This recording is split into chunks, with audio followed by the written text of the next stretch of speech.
Lord, I have a word for you, and it's a word that has been coming over a series of days, and it's entitled Just Like a Father. I've seen two separate pictures this week, and this morning received a confirming word that I should release this. And it's a word from the Lord in its entirety, and I pray that you'll receive the word with grace.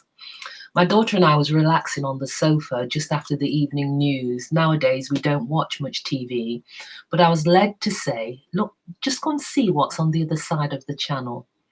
There was a real life documentary of a shepherding family, a mother and a father with nine beautiful children.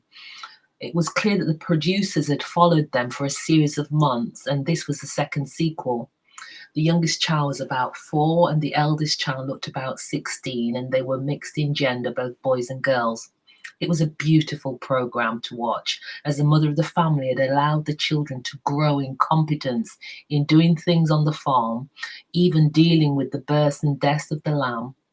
One sheep had died, possibly because she had wandered off alone and had drunk polluted water, but she was still numbered and being counted for.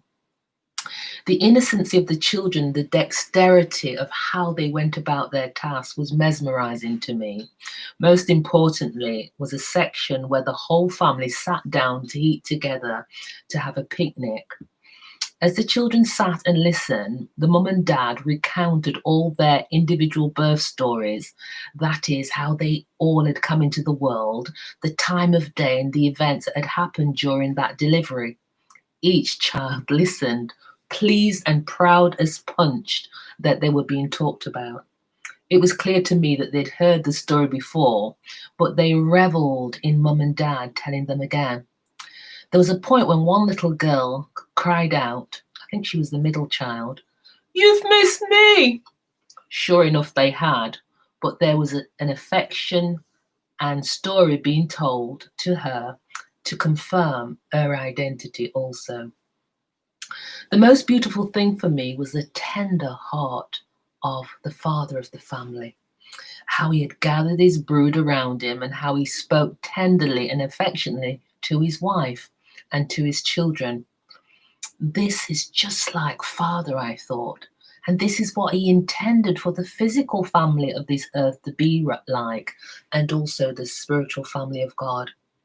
I went to bed that night, and you know something? I cried my heart out.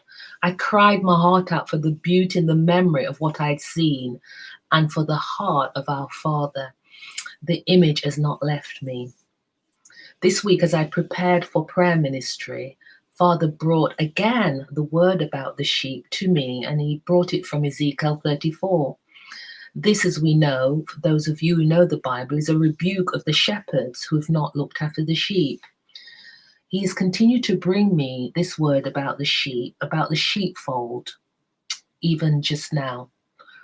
He is highlighting that the flock includes lambs that are frail, weak, and unsteady, some who are barely able to walk, others who are deep in pain. There are a few pregnant ones and others nursing young. There are some saying, "What about me? What about me?" Each and every one of us who call on his name, he would say today, has an identity and is included in the fold. I'm led to share with you, and I've written this out, but I'm sharing it with you in a video form for those of you who have visual problems. And I'm led because he asked me to write, Father asked me to write many years ago. He says to write what I give you, and I've been obedient. But he, most importantly, wants you to know that the very hairs of your head are numbered, and he sees you as special. He wants you to know that you have an identity with him if you're part of the family of God. He wants you to know that he is the good shepherd, and he will provide ointment for your soul and remove all the ticks and brambles that have kept you bound. He doesn't want any one of us wandering off and drinking polluted water. He wants us to stay near the fresh waters of God, the streams and rivers of God that make glad. He desires to protect you from the wolf and from the roaring and raving lion. In terms of those called to minister and to be shepherds, mothers and fathers of the flock, there is an additional word that he'd want me to share too. We see in the number of the prophetic books of the Bible how God condemned Israel because they didn't meet the needs of the sheep under their care. He spoke out his displeasure through both Ezekiel, Isaiah, and Jeremiah. And you can go and read that up for yourself at Ezekiel 34 and Isaiah 53. But the Lord is saying today, and this is the word I bring you, and I'm hoping it's an encouragement to you, even I, will search my sheep and seek them out. I will deliver them out of all the places where they've been scattered in that cloudy and dark day. I will feed them in good pastures upon high mountains, and they shall lie down in a good fold and be fat. I will judge between cattle and cattle, and my people shall no more be a prey.